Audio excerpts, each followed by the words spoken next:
Good morning friends, how are you? आप कैसे हैं? मैं हूं सुर सिंह अलावे और आप देख रहे हैं इंग्लिश जर्नी। दोस्तों, आज का वीडियो अलग है, टॉपिक अलग है हमारे इंग्लिश ओपन से। आज का टॉपिक हमारा DAVV यूनिवर्सिटी इंदौर की। देखिए, अभी जो रिजल्ट उसका हाल ही में डिक्लेयर हुआ है बीएड का फोर्थ सेम का फाइनल ईयर वाले। तो जो फाइनल ईयर के बच्चे हैं उनको ज़्यादातर जो है एटिकेटी और फेल किया गया है।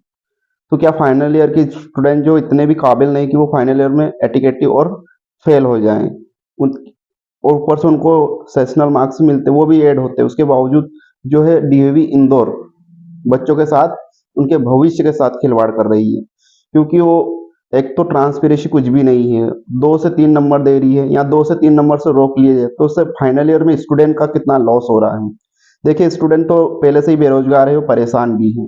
वो जाए तो जाए कहाँ? देखो, प्राइवेट फीस वसूल कर लेती है फाइनल ईयर में, पहले ही जमा करवा लेती है। उसके बाद जो इसका रिजल्ट आता है वो भी लेट आता है ना, टाइम पे तो आता ही नहीं है, कुछ भी काम टाइम पे नहीं हो रहा है। अभी रिजल्ट आया 2 दिन पहले और रिजल्ट में देखा तो उसमें एटीकेटी है। क्यों भाई? फाइनल ईयर में एटीकेटी क्यों दे रहे हो? जब उसके सारे सेमेस्टर क्लियर है तो फाइनल में एटीकेटी लाना मतलब कौन क्या दिखा रहा है? यानी कि एक प्रकार से हमको इसके पर विश्वास नहीं हो रहा है ना, ट्रांसपेरेंसी बिल्कुल नहीं है। और ये जो एक प्रकार से पूरा पूरा स्कैम कर रहे हैं हमारे साथ। जो बेरोजगार स्टूडेंट पहले से बेरोजगार है ना, तो उसके पास इंदौर जाने के पैसे है, अब इंदौर जाएगा तो उसको खर्चा, किराया, रहने का, कमरा किराया कहाँ से करेगा? अब जाएगा उसका रीचेकिंग फॉर्म डालेगा तो उसके लिए उसको पेमेंट देना पड़ेगा, तब उसका रीचेकिंग फॉर्म डालेगा, है ना। और रीचेकिंग फॉर्म डालने के लिए भी उसके भी पैसे चाहिए। तो ये इतने सारे बच्चों को फेल करना, उसके बाद उसको रीचेकिंग का फॉर्म डलवाना, है ना, कितना पैसा वसूल कर रही है। यानी कि हमारे से ही प्रताड़ित हो रहा है, मानसिक तरफ से और शारीरिक भी है बहुत ज्यादा ही। अभी जो बच्चे हैं बहुत ज्यादा डिमोटिवेट हो रहे हैं, बच्चों के पढ़ाई के ऊपर से विश्वास हट रहा है। और ये सब क्यों हो रहा है? जब फाइनल ईयर में स्टूडेंट तो बच्चों को कम से कम पास किया जाए, फाइनल ईयर में तो ना रोका जाए। बीच में आप रोक सकते हो, यदि आपको लगता है कि बच्चा इसके एलिजिबल नहीं है तो उसके 10 दिन के बाद एग्जाम लीजिए। हम 1 साल क्यों वेट करें? हमारा क्या कसूर है? हम क्यों वेट करें 1 साल के लिए? यदि आपको लगता है कि हमारी एग्जाम में जो हम नंबर कम लाए हैं तो आप जरूर उसकी एग्जाम लीजिए, बाकी 10 दिन के अंदर लीजिए एग्जाम, और रिजल्ट भी 1 महीने के अंदर डिक्लेयर कर दीजिए। हमको वेट, बस वेट वेट किया जाता है।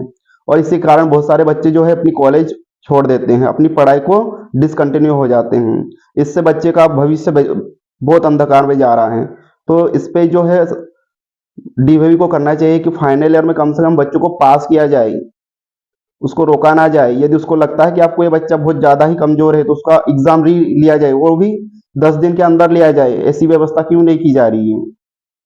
यदि ये व्यवस्था आपको लगता है कि बच्चा वास्तव में कमजोर है और जो फाइनल 3 क्लियर कर रहा है उसको लास्ट में रोकने से क्या क्या मिल रहा है आपको? यदि यही करना है तो एक तरफ तो बेरोजगार स्टूडेंट बहुत ज्यादा परेशान है, पहले से ही परेशान है। आपको पता ही है कि बच्चे तैयारी करते हैं तो ना तैयारी सही से कर पाते हैं, क्योंकि उनको पैसों की जरूरत होती है। जगह जगह टाइम पे रोका जाता है, हर कॉलेज में भी हर सेमेस्टर में जब एग्जाम पास आती है तो एग्जाम से पहले फीस भरवा ली जाती है। एक नींबू होता है, नींबू की तरह निचोड़ रहे हर कोई। देखो इधर, यदि बच्चा कॉलेज भी पास आउट हो जाता है तो उधर गवर्नमेंट जॉब की तैयारी करता है, जिससे व्यापम लेते हैं, उसका नाम पता नहीं कितने बार चेंज हो गया, लेकिन वहां की जो काम की जो एक्यूरेसी है, वो जो ट्रांसफर अभी भी कुछ भी नहीं हुआ है।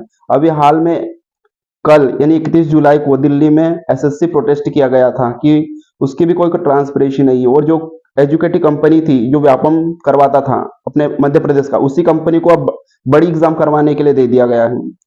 तो ये क्या है? ये बच्चों के साथ खिलवाड़ किया जा रहा है, बच्चों के भविष्य के साथ खिलवाड़ किया जा रहा है। हमको जो है ट्रांसपेरेंसी चाहिए। ईयर में हमसे पैसा पहले ही भरवा लेती है, फीस पहले ही हमसे जमा करवा लेती है, पूरा कुल मिलाकर बच्चों को पूरा निचोड़ लेते हैं। और इधर हम जैसे तैसे अपना ग्रेजुएशन कर भी लेते हैं, बीएड वगैरह, तो फिर हम एग्जाम करते हैं तैयारी, गवर्नमेंट एग्जाम जैसे एमपी टेट वर्ग 3 हो गया, 2 हो गया, 1 हो गया, या व्यापम की जितने भी एग्जाम्स है, एमपी पुलिस हो गया, एसआई हो गई, उस सारी एग्जाम्स में सेम कंडीशन है, हमारे से पैसे वसूल लिए जाते हैं, वो एफडी करवा के रख लेते हैं और उसी पैसा का इस्तेमाल करते हैं। यानी कि हम बेरोजगारों से पैसा वसूल करते हैं। ये लोग पैसा वसूल करने के बाद ना तो कोई ट्रांसपेरेंसी करते हैं, नॉर्मलाइजेशन के नाम पे 10-10 20-20 नंबर कम कर देते हैं, और वहां पर भी बच्चा बहुत ज्यादा प्रताड़ित होता है। जो जेन्युइन बच्चा है वो तो इस पोजीशन पे जा ही नहीं पाता है। और जो देख ही रहे हो कितना फर्जीवाड़ा हो रहा है, हर एक एग्जाम में फर्जीवाड़ा होता है। मध्य प्रदेश की एक ऐसी कोई एग्जाम नहीं है जिसमें फर्जीवाड़ा ना हो रहा हो, जिसमें कोई ट्रांसपेरेंसी नहीं हो। यानी कि प्राइवेट फंड में दोगे तो फिर यही होगा, प्राइवेट जो गवर्नमेंट प्रॉपर्टी को प्राइवेट बना दोगे तो यही होगा, फिर कोई किसी का कोई विश्वास नहीं रहा है। अभी हाल ही में जो एजुकेटी कंपनी थी वो व्यापम की एग्जाम करवाती थी कंडक्ट, अब उसी कंपनी को एसएससी कंडक्ट करवा रही थी, और उसमें कितने फर्जीवाड़े अनियमितता दिखाई दी। यानी किसी के लैपटॉप जो सॉरी कंप्यूटर होता है उसका कोई माउस नहीं काम कर रहा, तो कीबोर्ड नहीं काम कर रहा है, तो कैसे बच्चे के अपना जो है खुद को वो प्रेजेंट कर पाएगा कि वो कितना काबिल है या नहीं है। अब किसी के बच्चों को अच्छी सारी सुविधा मिल गई, एक बच्चों को कंप्यूटर थोड़ा उसकी हालत, कीबोर्ड खराब है, माउस खराब है या काम ही नहीं कर रहा, तो कैसे उसका टाइम तो चले जाएगा, ऐसे ही चले जाएगा। तो इसमें कौन सी ट्रांसपेरेंसी है। और अभी हाल ही में 31 जुलाई को एसएससी के जो को प्रोटेस्ट किया गया था, जितने भी टीचर्स थे और स्टूडेंट्स थे, जो एसएससी पूरे ऑल इंडिया का टेस्ट कंडक्ट करवाती है, जो व्यापम रिजेक्ट कर दिया था, हमारे मध्य प्रदेश ने उस कंपनी को रिजेक्ट किया था, उसके बाद वो बड़ी कंपनी को और दे दिया ठेका। तो ये क्या हो रहा है दुनिया में, हमारे भारत का क्या हो रहा है, हमारे भारत का युवा का क्या हो रहा है। भारत का युवा एक बहुत ही निराश है, वो पढ़ाई तो करता है लेकिन पढ़ाई के साथ उसका कोई कनेक्शन नहीं। इधर तो आप पास कर करके इकट्ठे कर लेते हो, उधर आप वापस बाहर कर रहे हो, ये कौन सी नियम है भाई, ये कौन सा नियम चल रहा है। इधर 12वीं 11वीं 10वीं के मतलब एग्जाम पे लिए जाके उसको पास कर देते हो, है ना, उसको इधर पास करा जाता हो और कॉलेज में सब बाहर किए जा रहे हो। तो यहाँ पर देश का युवा करे तो करे क्या, उसके हाथ में न तो कोई काम है, यदि काम है तो वो अच्छा काम करेगा। और यदि इसी प्रकार से चलेगा तो सभी स्टूडेंट जिनको भी लगता है कि वाकई मेरी जो कॉपी है जो सही से जांच नहीं की गई है, तो आप जरूर उस आंदोलन में सपोर्ट कीजिए और ज़्यादा से ज़्यादा वीडियो को शेयर करें और बच्चों को बताएं कि क्या आपके भी नंबर 0 0 दिया है, किसी किसी के 0 नंबर दिया है, तो ये कौन सी बात हुई है।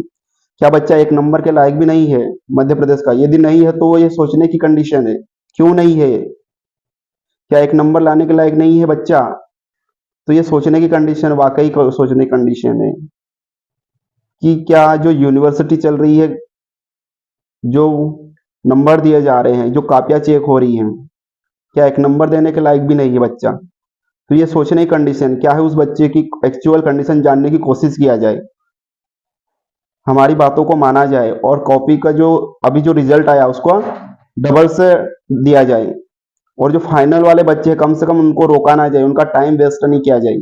और यदि आपको लगता है कि इनका कमजोर है तो आप 10 दिन के अंदर हमारी एग्जाम लीजिए, हमको वेट नहीं करना है, हमें फाइनल ईयर हमें 1 साल का वेट क्यों करें, हमारा टाइम क्यों वेस्ट करें।